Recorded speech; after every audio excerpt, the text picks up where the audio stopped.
এক ব্যক্তি এত পাপ করেছে যে শেষে মৃত্যুর সময় সে সন্তানদেরকে ডাকছে, ডেকে বলছে যে আমি যখন মারা যাব আমার লাশটাকে তোমরা কবর দিও না, যদি আল্লাহ পাক আমাকে ধরতে পারেন তাহলে খবর আছে আমার। কি করতে হবে? সে বলছে যে আমার দেহটাকে তোমরা পুড়িয়ে ফেলবে এবং পুড়িয়ে ফেলার পরে ছাইগুলোকে একত্রিত করবা, করে অর্ধেক ছাই সমুদ্রে ভাসিয়ে দিবা, অর্ধেক ছাই বাতাসে উড়িয়ে দিবা। সন্তানরা তাই করলো।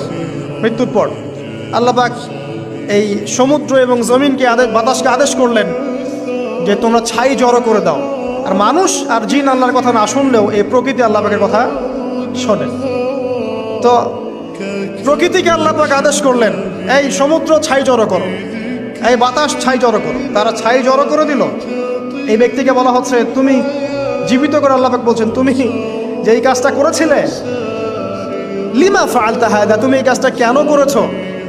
তখন এই ব্যক্তি উত্তর দিচ্ছে মিন খাশিয়াতিকা ইয়া রাব্বি ওয়া আনতা আ'লাম, হে আল্লাহ আমি আমার বুঝে যা এসেছে আপনার ভয়েই আমি এই কাজটা করেছি, আর আপনি খুব ভালো করেই জানেন যে আমি আপনার ভয়ে করেছি নাকি অন্য কোনো কারণে করেছি, মানে আপনি আমার মনের কথা জানেন। আল্লাহ পাক তাকে মাফ করে দেবেন।